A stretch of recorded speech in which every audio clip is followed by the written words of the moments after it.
베이비박스에 버려진 아기들을 가정으로 보낼 수 있는 가능성이 열렸습니다. 관련 내용 살펴보도록 하겠습니다. 찬양으로 대한민국을 뜨겁게 달군 제1회 K가스펠이 대단원의 막을 내렸습니다.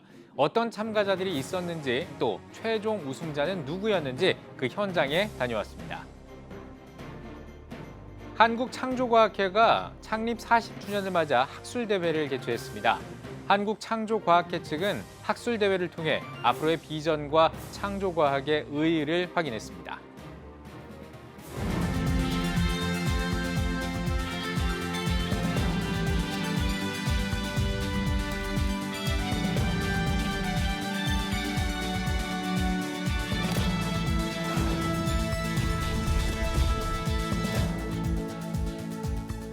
시청자 여러분 안녕하십니까? 8월 30일 CTS 뉴스입니다. 키울 수 없어 버려지는 아이들이 있습니다. 이 아이들이 보호받을 수 있는 제도적인 방법이 마련됐는데요. 자세한 이야기는 박세현 기자가 전해드립니다. 서울의 한 가정집. 태어난 지 한 달이 지난 한 아기. 베이비박스에 유기됐던 아기는 지난 7월 30일 이 가정에 위탁됐습니다. 아이는 베이비박스가 위치한 지자체의 판단이 있기 전까지 이 가정에서 키워질 예정입니다. 가족관계 등록법에 따르면 베이비박스 유기 아동은 최종 행선지가 결정되기 전까지 지자체로부터 보호받아야 합니다. 아동이 베이비박스에 버려지면 해당 지자체인 관악구는 아동의 건강검진을 실시합니다. 그 후 아동은 서울시 아동 일시 보호소로 옮겨지고 최대 6개월까지 보호받게 됩니다. 이 기간 동안 관악구 아동복지심의위원회는 아이의 출생신고를 위한 성과 본을 만드는 성본 창설을 하게 되고 이 과정 후에 아이의 최종 행선지가 결정됩니다. 하지만 법과 현실은 달랐습니다. 버려진 아동이 아동 일시보호소에 하루 이틀 머물다 보육원으로 보내지는 게 관행이 된 겁니다. 관악구 아동복지심의위원회와 서울시 아동 일시보호소가 인력과 예산 한계로 규정을 지키지 못했기 때문입니다. 지난 7월 30일 이러한 관행을 깨는 의미 있는 현장이 마련됐습니다. 전국입양가족연대와 국민의힘 의원들이 유기아동 문제의 심각성을 공감하고 해결책 마련에 진전을 본 겁니다. 해당 모임에서는 아동복지심의위원회를 사례결정위원회로 바꾸기로 하고 사례결정위원회에서 아동의 입양 자격 등을 파악하는 절차를 빠르면 2주 안에 끝내도록 했습니다. 위원회의 결정 시간을 축소해 아동이 일시보호소 또는 위탁가정에 머무는 시간이 최소화될 수 있도록 한 겁니다. 현재 아동일시 보호소를 대신해 한 아이를 위탁하고 있는 전국입양가족연대 오창화 대표. 오 대표는 사례결정위원회의 역할이 잘 수행된다면 베이비박스 아동들은 보육원이 아닌 가정의 품에 안길 수 있다고 확신합니다. 시 위탁 가정에 올 필요도 엄밀하게는 없어요. 서울시 아동일시보호센터에서 이 아이를 2, 3주 동안만 보호해 주면요. 그러면 이 아이는 입양 대상 아동이 되는 거고 사례결정위원회의 결정을 통해서 그럼 바로 거기에서 입양기관으로 넘어가서 양부모에게 입양 전제 위탁으로 그 애착관계를 형성할 수 있는 거죠. 오 대표는 교회가 입양과 위탁 문제에 관심을 가질 필요가 있다고 호소합니다. 턱없이 부족한 위탁 가정과 이에 비해 늘어만 가는 위기의 아동들. 하나님으로부터 입양된 크리스천들이 아니라면 관심을 가질 사람이 없다는 겁니다. 분리된 아동은 어디에 갈까요? 또 다른 보육시설로 가는 거예요. 그래서 보육시설은 말씀드린 대로 아동이 가정에서 자라면서 회복될 기회가 아예 없기 때문에 또 다른 가정이 필요한데 그때 가정 위탁이 필요하죠. 많은 분들의 관심이 절대적으로 필요하고 또 그런 중에 정말 하나님께 말씀드린 대로 입양 대신 많은 성도님들의 순종과 헌신이 또 필요할 것 같습니다. CTS 뉴스 박세현입니다. 찬양으로 대한민국을 뜨겁게 달군 CTS 대한민국 K가스펠이 성황리에 마무리됐습니다. 결선 라운드를 통해 최종 우승자가 가려졌는데요. 우승 여부를 떠나서 오직 찬양으로 하나 되는 은혜와 감동의 시간이었습니다. K가스펠 결선 무대 현장을 이현지 기자가 찾아가 봤습니다. 전 세계 24개국 26개 도시에서 참가한 CTS 대한민국 K가스펠이 약 한 달간의 여정을 끝으로 마무리됐습니다. 지난 28일 생방송으로 중계된 K가스펠 최종 결선 무대는 코로나19 상황에 맞춰 소수의 관계자만 참석한 가운데 진행됐습니다.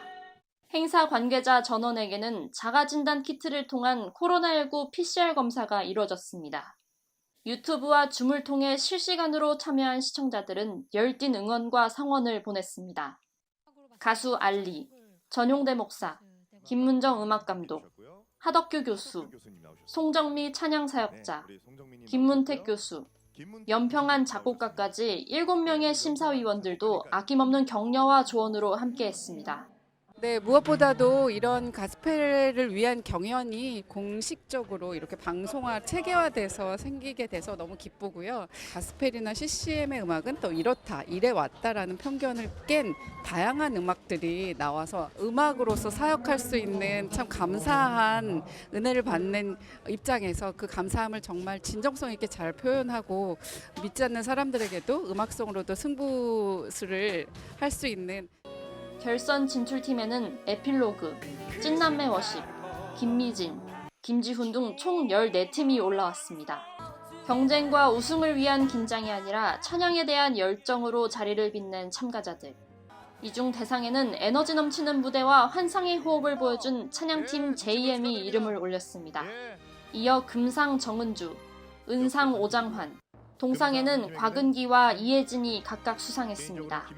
온라인으로 참가한 외국 참가자들에 대한 시상도 별도로 진행됐습니다. 해외 부문 대상 수상자로는 프랑스에서 참가한 박예랑 씨가 선정됐습니다.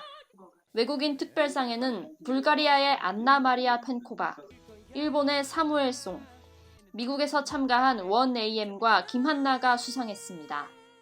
하나님의 은혜로 시작돼서 이렇게 하나님의 은혜 안에 잘 마칠 수 있어서 너무 감사하고 또 하나님이 모든 영광 받으셨을 줄 믿습니다. 오늘 드린 찬양의 가사처럼요. 나 사는 동안 끊임없이 구주를 찬송하리로다 그 말씀 붙잡고 나아가려고 합니다. 해외에 있는 찬양자들에게도 이렇게 참여할 수 있는 기회가 생겨서 진짜 순종의 마음으로 또 기쁜 마음으로 이 자리까지 함께하게 되었는데 그런 작은 목소리까지 놓치지 않고 귀 기울여 들으시는 하나님을 찬양합니다. CTS 감경철 회장은 K가스펠을 통해 열정과 에너지를 전한 모든 참가자들에게 감사한다며 격려의 인사를 보냈습니다. 수상 여부를 떠나 찬양의 자리에 함께한 것에 의미를 둔 참가자들. 앞으로도 찬양 사역자로서 발돋움하겠다는 의지를 다졌습니다. K가스펠 참가자들의 무대와 미공개 영상은 K가스펠 유튜브 채널에서 확인할 수 있습니다. 결선 무대 풀 영상은 CTS 기독교TV 유튜브 채널에서 다시 시청할 수 있습니다. 올여름 안방극장을 뜨겁게 달구었던 제1회 대한민국 K가스펠 성황리에 마무리됐습니다. 찬양과 은혜로 넘쳤던 현장이었습니다. CTS 뉴스 이현지입니다. 한국창조과학회가 창립 40주년을 기념해 감사예배와 학술대회를 온라인으로 진행했습니다. 한국창조과학회 측은 본격적인 학술대회에 앞서 40년 동안 창조주 하나님을 선포할 수 있도록 도와준 동역자들과 한동대학교 고 김영길 총장에게 감사드린다며 앞으로도 창조신앙을 삶의 운동으로 옮기기 위해 노력하겠다고 밝혔습니다. 이어 디지털 시대에 맞는 창조과학 전파와 다음 세대 창조신앙 교육에 최선을 다하겠다는 비전도 전했습니다. 메타버스 환경이나 이런 모든 환경들을 가지고 저희가 창조과학 디지털 전시관을 지금 계획을 하고 있습니다. 그 디지털 전시관이 되면 우리 아이들이 창조과학이 딱딱하고 지식이 아니라 그냥 재밌고 그 속에서 자연스럽게 어릴 때부터 창조신앙을 습득하고 그 삶에서 창조주 하나님을 고백하는 그런 것들이 일어날 수 있으리라고 생각합니다. 한국교회 창조신앙 바로 세우기를 주제로 열린 학술대회에서는 과학 분야의 다양한 학자와 한국교회 사역자들이 나서 성경에 대한 과학적 변증 내용을 공유하고 다음 세대를 위한 창조신앙 프로그램 방안 등을 나눴습니다. 또 해외 창조과학의 동향을 살피고 한국창조과학회의 40주년을 회고하는 순서를 마련해 창조과학 분야의 현재와 과거 발자취를 전했습니다. 기독교 환경운동연대가 생명의 경제 아카데미 간담회를 온라인으로 개최했습니다. 간담회는 그린 엑소더스 프로젝트의 일환으로 기후위기 시대에 요청되는 대안적인 사회 경제적 전환에 관해 토론하는 자리로 마련됐습니다. 간담회에서는 충북대학교 홍덕화 교수가 기후위기 시대 사회경제적 전환과 탈성장 담론을 주제로 발제했습니다. 이어 한국교회 환경연구소 신익상 소장과 한국기독교연구소 홍인식 소장, 한남대학교 서진선 교수 등이 참여해 토론을 진행했습니다. 기독교대학감리회가 책 영의 사람 로버트 하디의 출판 감사 예배를 드렸습니다. 캐나다 출신 의료 선교사인 로버트 하디는 1890년에 우리나라에 들어와 1903년 원산 대부흥 운동을 이끌었던 선교 초기 부흥 운동의 주역입니다. 출판 감사 예배에서 감리회 이철 감독회장은 말씀을 진실하게 대하면서 외부가 아닌 나 자신에게서 원인을 찾고 회개했던 하디 선교사를 본받아야 한다고 말씀을 전했습니다. 감리교 신학대학교 은퇴 교수인 이덕주 교수가 집필한 영의 사람 로버트 하디는 하디 선교사의 삶과 우리나라에 들어와 초기 선교를 이끌었던 모든 과정을 담고 있습니다. 대한예수교장로회 합동총회 이슬람 대책위원회가 하이 카툰 이슬람을 발간하고 출판 감사 예배를 가졌습니다. 설교에서 말씀을 전한 예장합동 소강석 총회장은 한국교회를 지키고 세우기 위해서는 이슬람에 대해 알아야 한다며 하이 카툰 이슬람을 통해 많은 교인들이 이슬람에 대해 제대로 알기를 바란다고 전했습니다. 발간사에서 이슬람 대책위원회 최광영 위원장은 아프간 사태로 전 세계가 이슬람에 대해 관심을 갖고 있는 이때에 귀한 책이 발간돼 감사하다며 이슬람을 한편으로 경계하고 한편으로 사랑하는 계기가 되기를 바란다고 전했습니다.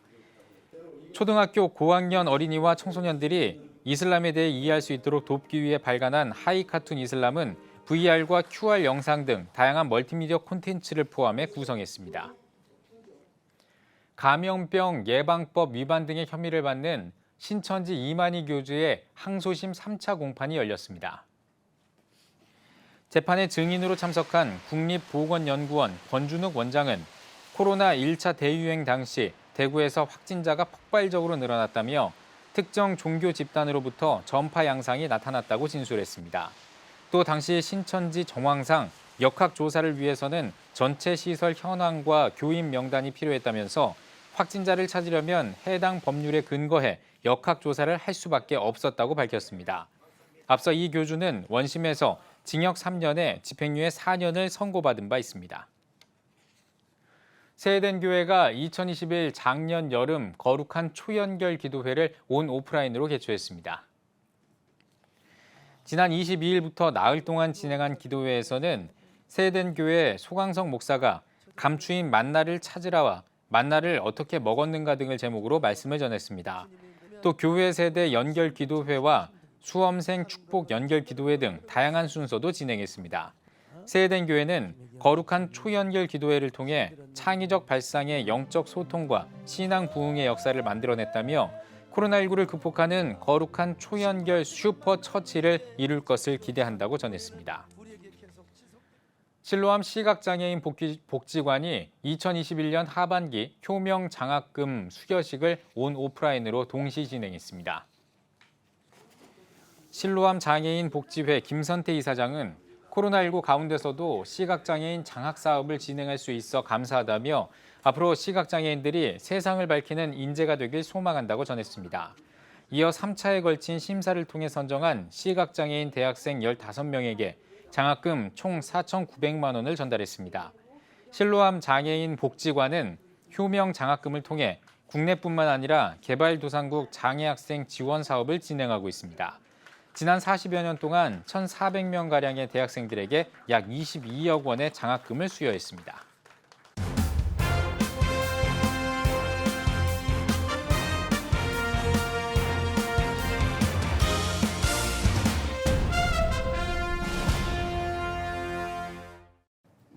전국 각 지역별 네트워크 뉴스입니다. 대구 대연동의 이슬람 사원 건축을 반대하는 주민들이 대구 지방법원 앞에서 구청의 공사 중지 결정을 유지해야 한다며 반대 시위를 벌였습니다. 대연동 주민들은 주거 밀집 지역에 사원이 건축되면 주민들이 소음 문제로 큰 피해를 입을 것이라며 생존권과 재산권 보장을 주장했습니다. 사원을 짓는다고 동의를 받았는 적도 없을 뿐더러 우리는 그런 거를 동의해 준 적도 없습니다. 우리 주민들은 지금 너무 6개월, 7개월째 너무 지금 힘듭니다. 대구지방법원이 지난 19일 대현동 이슬람사원 공사 중지 처분에 대해 집행 정지 결정을 내려 공사 재개가 가능해지자 반대 주민들은 진정을 제출하고 대응에 나섰습니다. 대한예수교장로회 합동 경북 교직자 협의회가 10회 학위 수련회를 개최했습니다. 이번 학위 수련회에는 세로남교회 오정호 목사, 남부전원교회 박춘근 목사 등이 강사로 나서 다양한 주제의 강연이 이어졌습니다. 첫 예배에서 세로남교회 오정호 목사는 결정적인 순간에 쓰임받는 사람이란 제목으로 총회와 총신의 전통을 지키고 역사적 개혁의 길을 달려가자고 말했습니다. 이날 경북교직자협의회는 미래자립교회 교역자와 대신대학교에 후원금을 전달하고 협의회의 연합과 발전을 위해 기도했습니다. CTS 부산방송이 온라인으로 78명이 참석한 가운데 온택트 공동목회 주간 메타버스 강연을 개최했습니다.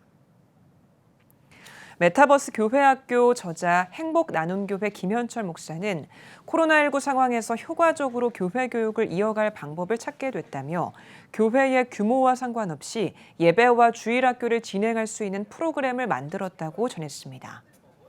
메타버스가 어떤 것일까요? 가상과 현실이 만나는 공간, 이것을 우리는 메타버스로 그렇게 이해할 수가 있습니다. 초월을 의미하는 메타라는 단어와 우주와 세계를 의미하는 유니버스, 그래서 이 메타버스가 초월의 공간으로 여러분들이 생각하시면 됩니다. 한편 CTS 부산방송은 김현철 목사를 강사로 한 메타버스 강의 두 번째 시간을 오는 9월 2일 CTS 부산방송 스튜디오에서 줌 온라인으로 진행할 예정입니다.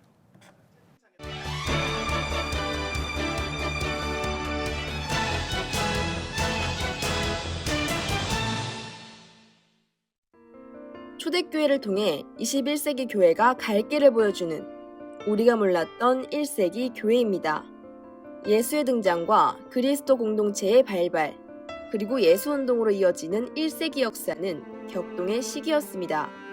그리스 로마 시절 처음 기독교 복음이 선포되고 실천되던 교회는 어떻게 예배했는지, 교회 안에서 구조와 직책은 어땠는지 초대교회 모습을 신약 성경과 함께 되살립니다. 또 초대교회가 현재 우리에게 주는 의미를 짚어봅니다. 우리 시대 교회 안의 갈등과 문제점을 조명해보는 한국교회의 7가지 죄입니다. 저자는 현재 한국교회를 둘러싼 여러 갈등과 문제의 원인들을 손꼽습니다. 영적 남용, 신앙생활의 사사화, 침묵과 과다 신드롬 등 7가지가 여기에 해당됩니다. 단순히 한국교회의 치부를 드러내고 비판하는 것이 목적이 아닌 하나님 앞에서 정직하게 회개하고 주님께 받은 사명을 잘 감당해내자고 마무리합니다. 목회자에게 복음적 가치를 중심에 둔 독서법이 무엇인지 알려주는 목사의 독서법입니다. 교양도서, 학습도서, 연구도서, 그리고 교회교육 디자인에 도움을 줄 수 있는 기획독서까지 4가지 분야별로 독서 방법을 제시합니다. 각 분야별 독서 방법에 목회 현장에 활용할 수 있는 실질적인 조언도 더합니다. 지금까지 이번 한 주간의 책이었습니다.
15년간 225조 원 투입.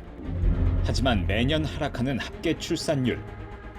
인구 절벽과 저출산, 고령화 사회라는 현실 속에서 한국 교회도 예외일 수 없습니다. 100년 전 조선의 학교를 세우며 교육 선교에 헌신한 선교사들. 복음으로 대한민국을 세우는 데 앞장서온 한국 교회가 다음 세대 선교를 위해 나아갑니다. 개혁주의 생명신학으로 새로워질 한국교회 다음 세대. CTS가 다음 세대와 가슴 뛰는 세상을 열어갑니다. 이 캠페인은 백석대학교와 함께합니다.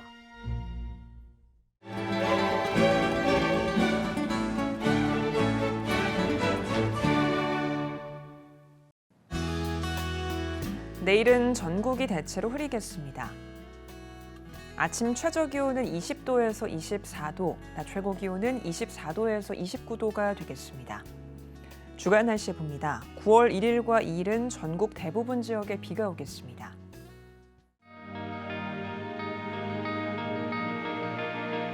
백만인 기도운동에 새롭게 참여하신 분들입니다.